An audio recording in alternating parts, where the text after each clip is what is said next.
Hey guys, Dan here with Dan Reviews It in one of my new locales. I thought it might be nice when I'm doing movie reviews to sometimes actually be at a movie theater. So we're doing that, and we've got 4 movies on tap for you. These are not brand new releases, but things on demand from the last month or two from streaming services that I just have not gotten to yet. So we're going to talk about Seth Rogen playing 2 roles in An American Pickle, Vince Vaughn in the Purge parody The Binge, Lily Reinhart from Riverdale in the movie Chemical Hearts, and we've also got the Marie Curie biopic called Radioactive. So let's get it started.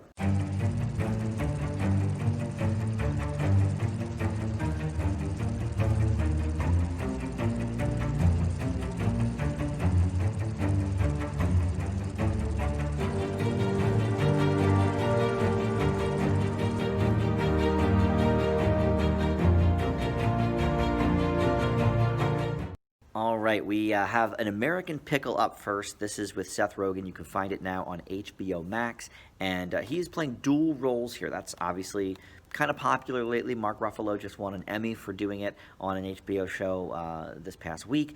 Paul Rudd obviously has the hot Netflix show Living with Yourself, which I believe is getting a second season, if I'm remembering that right. But here Seth Rogen gets the treatment. He plays his own grandson and grandfather. He plays Herschel, an immigrant worker at a pickle factory in the early 1900s.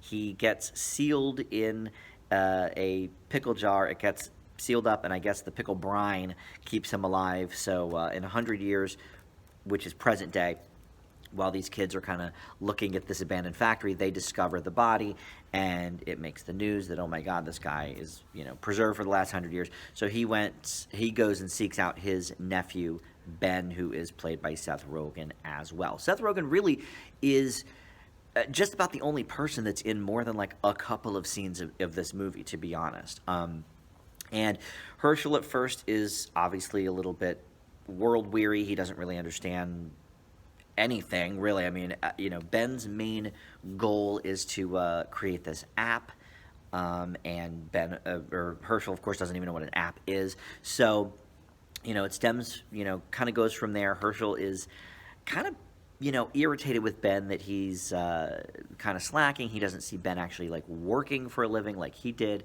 And he also doesn't see him respecting the family. And so, like, Herschel wants to go visit the graves of their relatives, which include, like, his own children, and all of this kind of stuff. So Ben sort of is teaching him how to live in, 2020 or 2019, whenever this is supposed to take place. And in the meantime, Herschel becomes famous on Twitter, and sort of things skyrocket from there. He gets his own sort of, 15 minutes of fame, whatever, much to Ben's dismay. So that's sort of the basic premise. It's billed as a comedy drama, but here's the issue.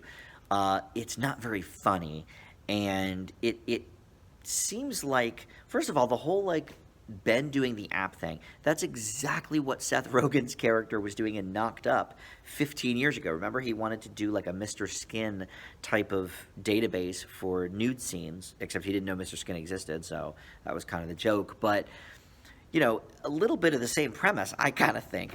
But what could have been this really, I think, heartwarming and emotional sort of story completely misses that mark.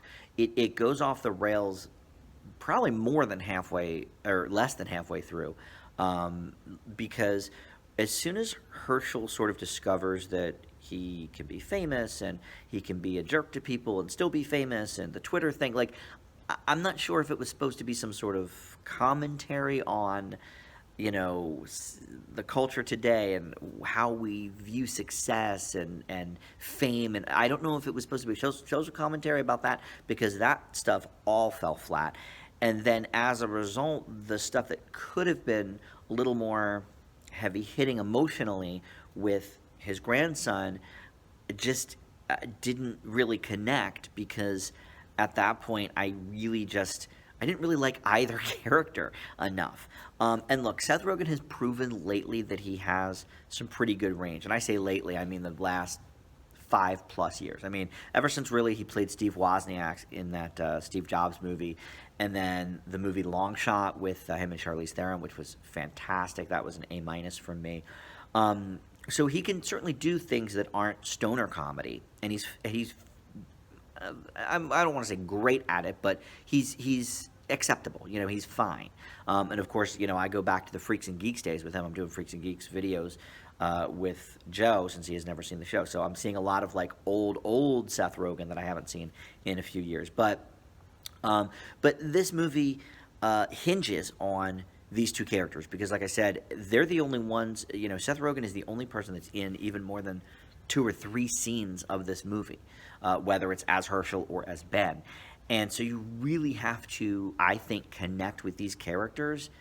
And I didn't really with either one. And I don't think Seth pulled it off as well as maybe somebody else could have. And the other thing is, look, you know, I think I heard Seth interviewed about this movie long before I saw it on the Mark Maron show, the WTF podcast, and they, you know, are both very, very heavily into their Jewish heritage, Seth and Mark, and this to me could have been a great opportunity to explore some of that stuff. Like obviously, this Herschel guy, you know, didn't know about the Holocaust, for example, you know, and I think instead of going down some of those paths, they decided to kind of be more slapsticky with it, and that to me was not the way to go. I think this could have been a really good emotionally hitting film, and it just wasn't. Now the director is a first timer. His name is Brandon Trost, and I have never heard of him, but he's worked with Seth on a lot of his movies as like a cinematographer,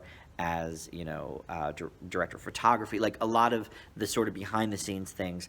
And that includes The Interview. It includes both Neighbors movies. So the guy's been around the Seth Rogen factory for a while, but for some reason it did not connect. And this is based on a short story by this guy Simon Rich called Sellout, and he also did the screenplay for this. He turned it into the screenplay. So I don't know. To me, I think there's a lot of avenues this thing could have gone down that it doesn't.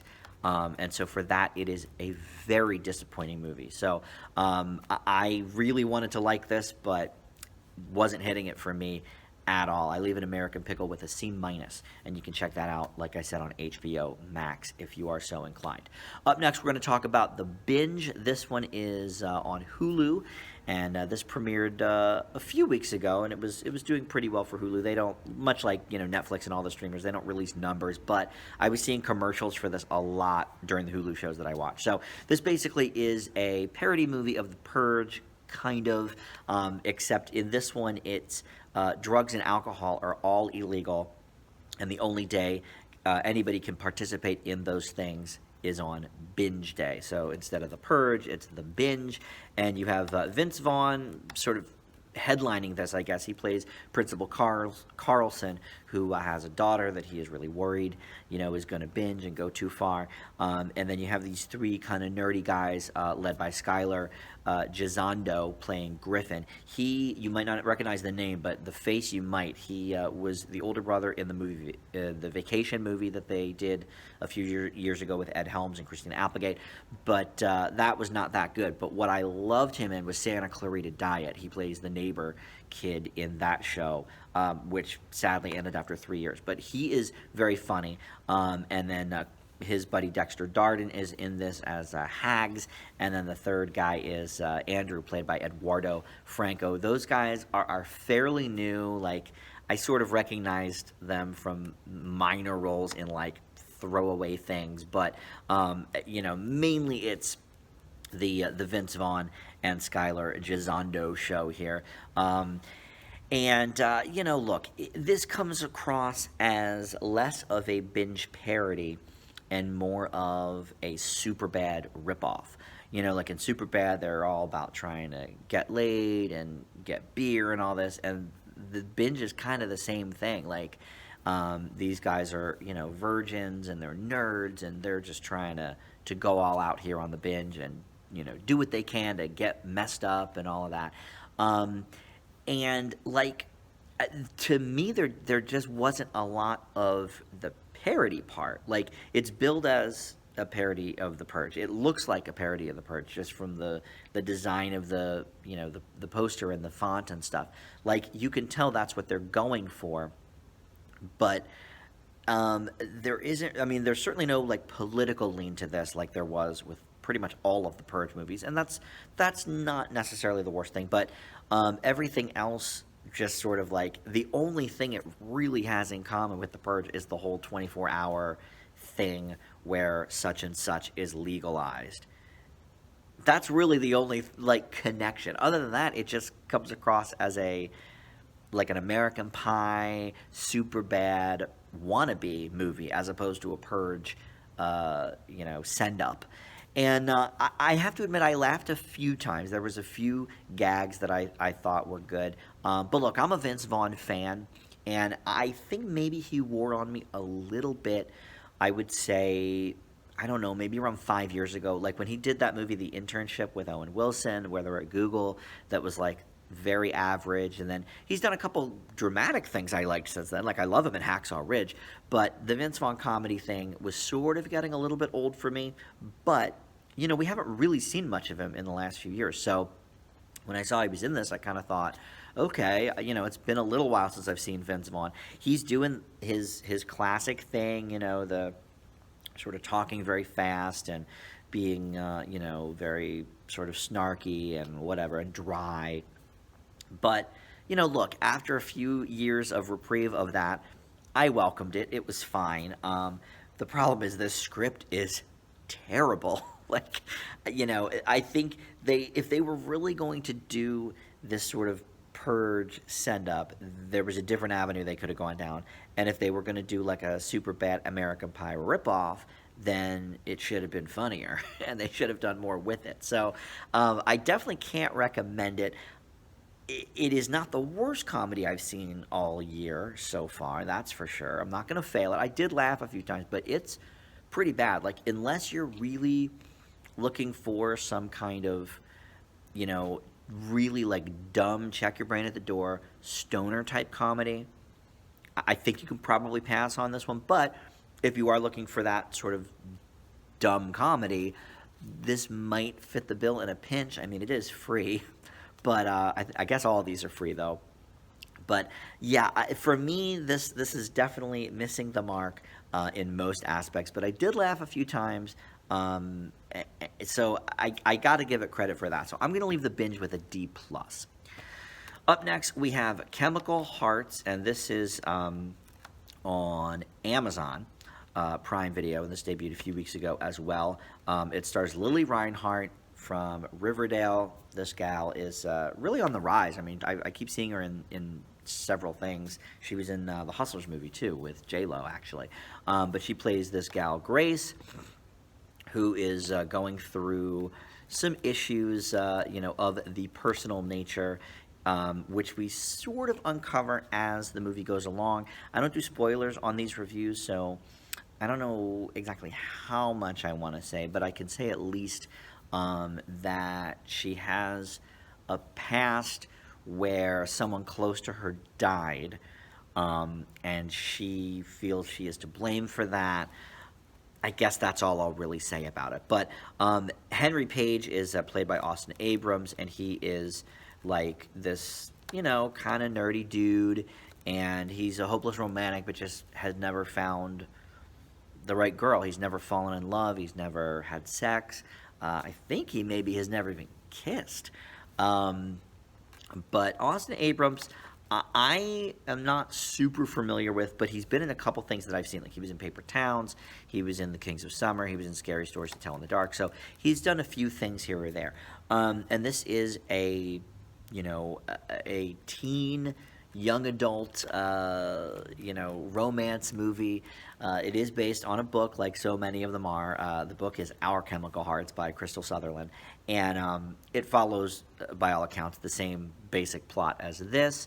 And so Henry and Grace sort of take a shining to each other. He's working on the newspaper and trying to get her to, join him and help him out. She's walking with like a limp and a cane, and he's like, what's going on with this? Like, I want to get to know this girl. I want to find out what's going on. She rebuffs him at first, but then she starts taking a shining to him. But as teen romances go, a lot of things happen along the way, and we do find out more about what is kind of going on with her backstory.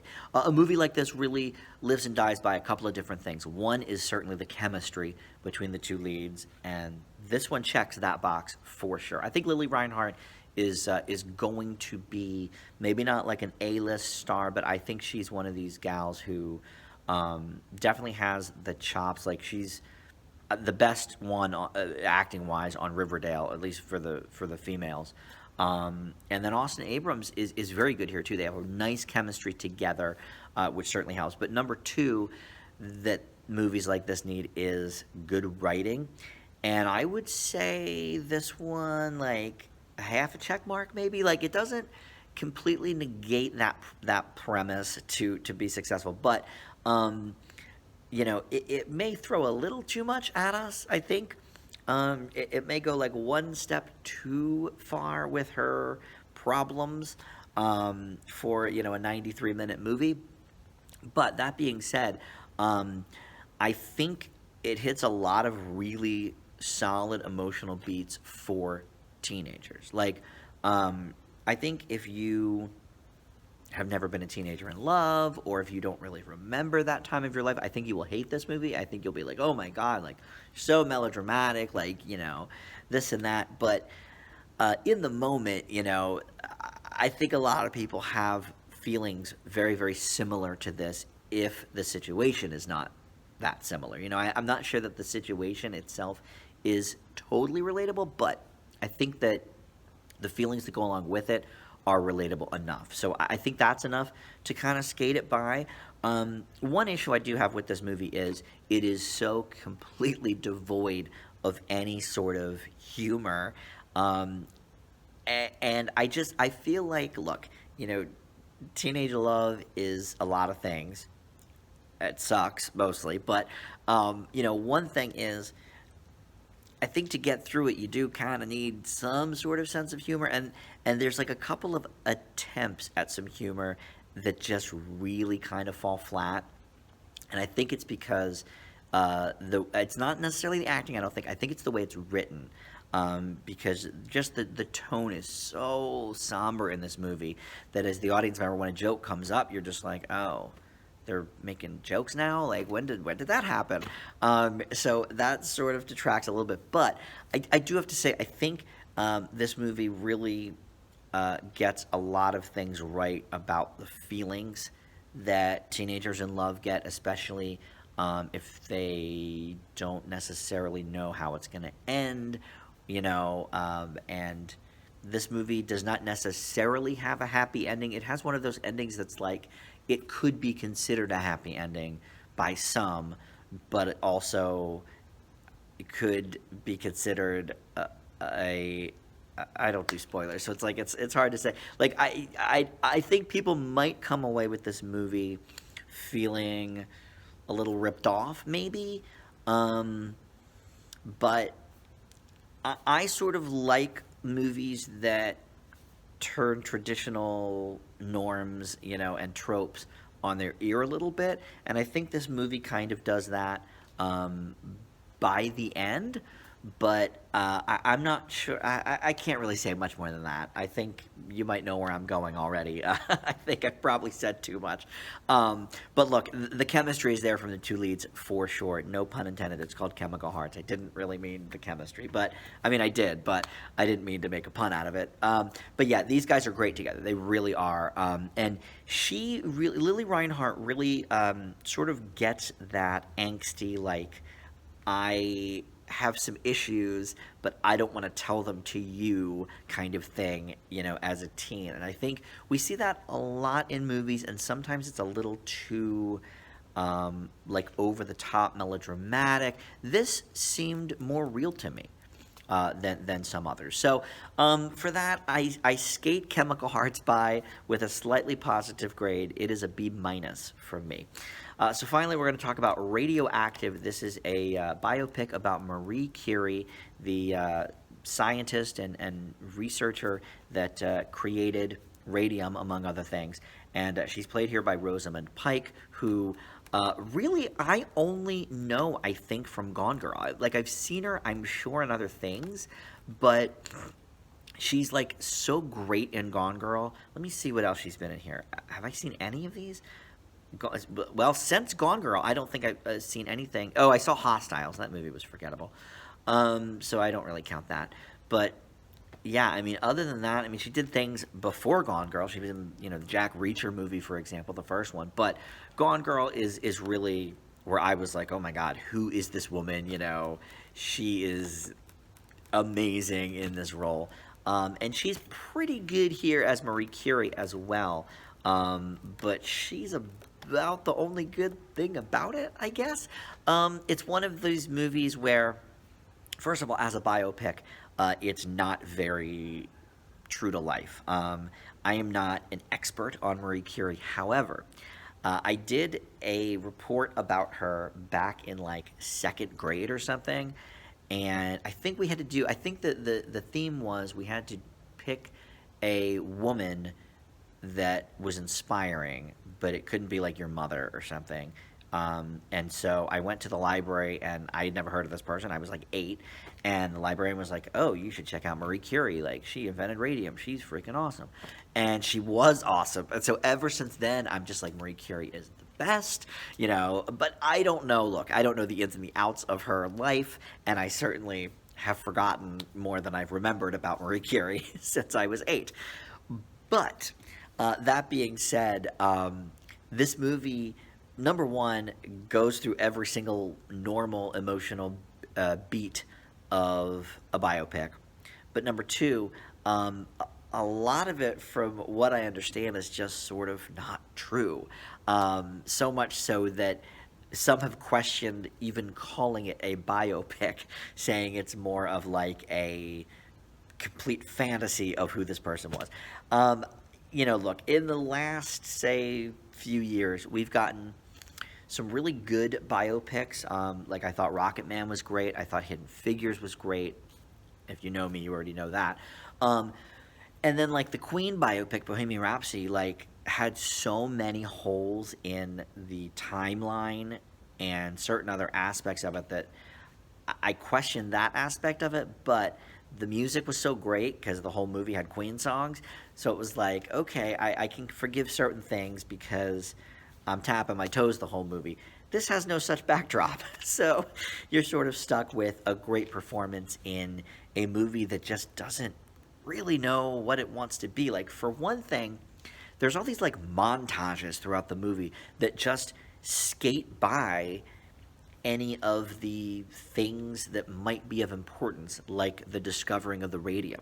Like, this movie ends up being a lot more about her family and her husband Pierre, and like that kind of thing. Pierre, by the way, is played by Sam Riley, and less so about her accomplishments and the type of woman she was. I mean, you see that she's got gumption. You see that she's a stand-up kind of woman, and she's standing up for her rights, and you see some Nobel Prize stuff, but like this is such a by the numbers and skates by sort of any kind of important thing that would separate Marie Curie from any other person. Like, it's a biopic that doesn't necessarily know its subject, I feel like.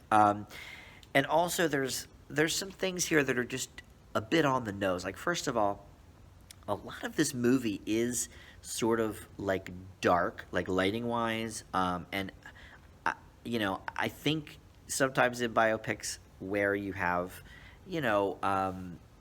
more like darker subjects, they kind of put like this tint on it, but this almost had like a green hue of the radium, like sort of surrounding it, and it certainly is much more evident and much more obvious when she's going through like a dream sequence or something like that, where it's just green glow everywhere. It reminded me of the Simpsons when the X-Files people were on and Mr. Burns had the big green glow because of the uranium or whatever from the nuclear power plant, which is interesting because, radium is similar in that vein.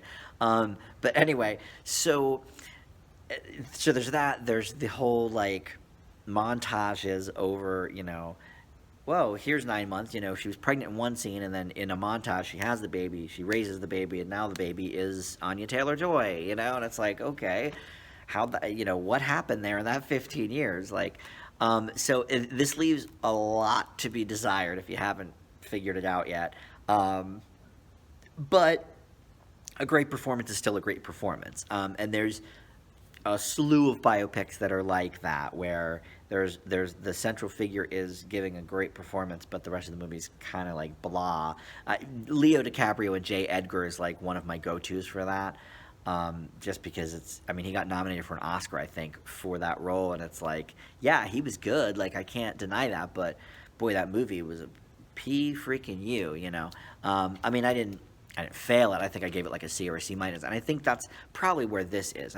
This movie hinges completely on her performance, which is good, but it's definitely not enough to be able to recommend this movie or to, salvage some of the things that are wrong with it. So I leave Radioactive with a C minus.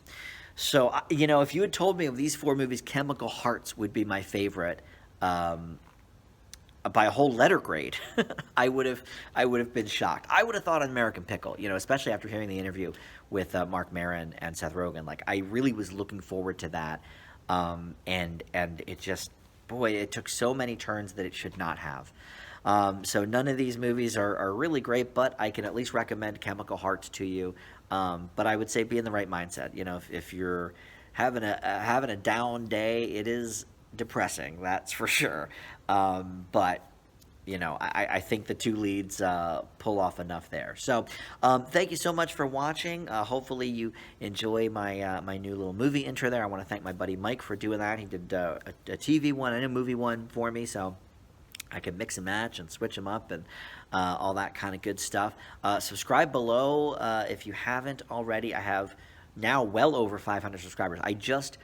Less than 7 days ago, I did my 500th subscriber, like, hey, thank you guys video. And since then, I think largely because of the Masked Singer premiere on Wednesday, but I've gotten like 10 or 12 new subscribers since then. So that is amazing. So please subscribe if you haven't, if you've made it this far. Also like my video, it helps out my channel. And if you don't mind commenting too, let me know what you thought about these movies. Maybe you loved them all. What are you talking about, Dan? The Binge was hilarious. Okay, well, cool. Let me know. Let me know what you thought. But until next time, I'm not sure what I keep saying. I want to do some documentaries, because there's a lot of like hot documentaries that have been out lately, including the one about the Go-Go's and the one about Action Park in New Jersey that I grew up like just a few towns over from. And so there's a few documentaries I want to get to. And then Netflix has a whole slew of movies. It's been about a month since I did a Netflix movie review. I know they had Enola Holmes go up the other day. That's proving to be pretty popular. So I will have a TV news and reviews in a couple of days. I have a Dan Does Disney coming up for one of their documentaries. And what else? Well, I guess Masked Singer. That'll be back on Wednesday with Group B, and we'll meet a whole new group of people for me to guess who they are, I guess. But that's it. Thanks so much for watching. We'll see you next time.